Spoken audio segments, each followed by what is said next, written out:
It's now my pleasure to invite Ms. Meg Hansen to deliver the occasional address. Passionate about education and dedicated to empowering girls and young women, Meg Hansen is involved in a wide range of community service programs, migrant support groups, professional organisation, mentoring programs and leadership forums.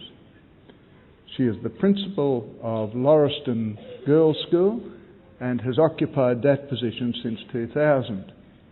Meg has established a reputation as one of Australia's leading educationists, known for her ability to communicate a vision of a school for life and to inspire and encourage those who work with her.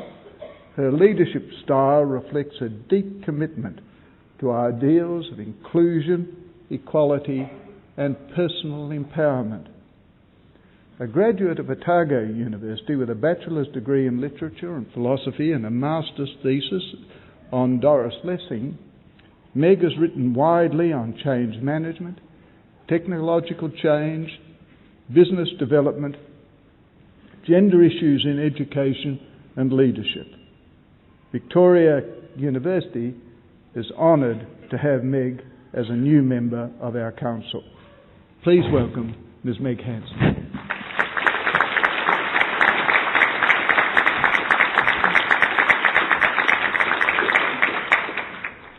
Chancellor, Vice-Chancellor, Council and Convocation members, esteemed colleagues, graduates, ladies and gentlemen, thank you for asking me to speak this afternoon. It is a great honour to be here amongst so distinguished a gathering for such an important event in the lives of those who have just taken out their degrees. I have always believed that the pursuit of education is one of the most worthwhile of life's endeavours. The gifts of literacy and numeracy, accomplishments which most of us today take pretty much for granted, are abilities to be treasured. They are the foundations on which lifelong learning can be built. It has been said that it takes a village to raise a child. The wisdom of this African proverb is especially relevant in the context of this ceremony. It is very difficult for an individual to get an education if there is no wider context of support.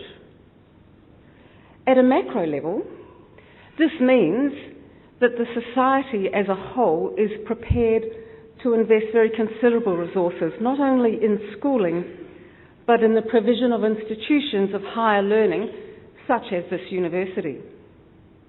In this sense, of course, the education that you have received represents so much more than the buildings and physical resources of Victoria University.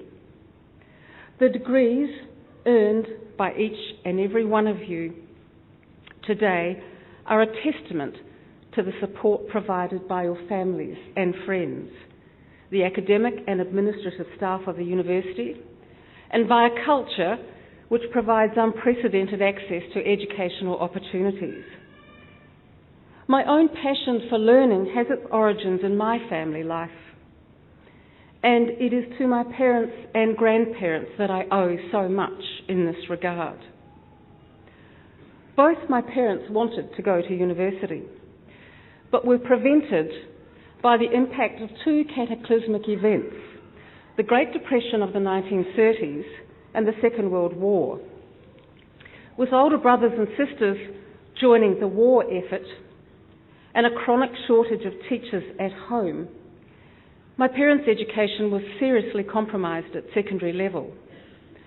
Nor were they able to access the government-supported university places offered to returning servicemen. Death and debilitating illness in their families meant they had to leave school and work to help support their respective families. But this did not stop them from pursuing their love of learning through self-education. My mother loved history, art, and music. and some of my most vivid childhood memories are of her reading aloud to me. Wonderful, wonderful stories from Dickens, from Shakespeare, Jane Austen, the poets, Tennyson, Coleridge, Elizabeth Barrett Browning, Wordsworth. She loved the pianist Arthur Rubinstein and collected every recording, and I swear played each one every week. Today, my father would be described as a feminist atheist. He encouraged me to question and to think about things. He encouraged both my brother and me to be independent. He believed we should be able to earn our own living and not be beholden to anyone else. He encouraged me to achieve these goals through the pursuit of an education and a career. Despite the broader cultural context in which I lived, I had no notion that as a female I could not access all that was on offer. This was my father's gift to me. At school and university, my passion for literature and learning flourished, and I found I had access to a wealth of information and ideas.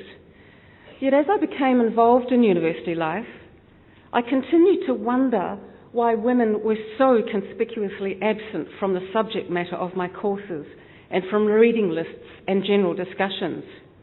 This led me to do two things. First, research the visionary writer and now recent Nobel Prize winner Doris Lessing for my Master of Arts degree in literature. And secondly, to begin working for voluntary women organisations within the university. I suppose you could say, like my father, I was a feminist, but a love of theatre and design kept me wearing lipstick. It was teaching, however, that really opened my heart, my mind, and my spirit. I have been so lucky in my working life. I've been engaged in active, lively learning and dialogue every day of my life.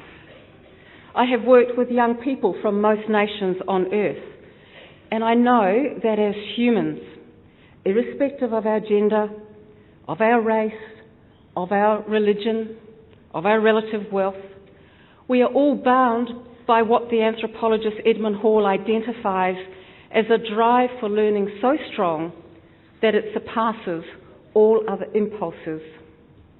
This learning drive is coded into our DNA. Teaching is the catalyst and community the glue.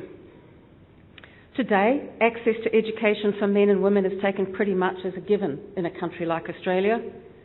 Indeed, so successful have we been in providing university places for those who want them that it is difficult to imagine a time when graduates represented only a tiny percentage of the population, and most of them were men.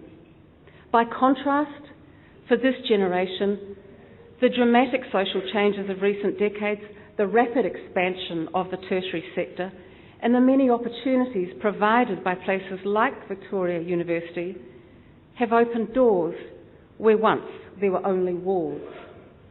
In graduating from this fine university today, each of you has contributed to the promotion of a set of ideals based on notions of equality, independence, and the freedom to learn. So in closing, I want to return to the idea of our collective commitment to education and the concept that it really does take an entire village to raise one child. On this day that means so much to you and to your families, do not forget the support given by all those who have made your educational journey possible.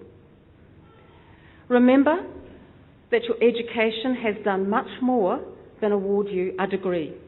It has provided you a means to extend your knowledge, your intellectual interests, and your ability to engage positively in society through genuine lifelong learning. As you embark on the next stage of your lives, dare something worthy.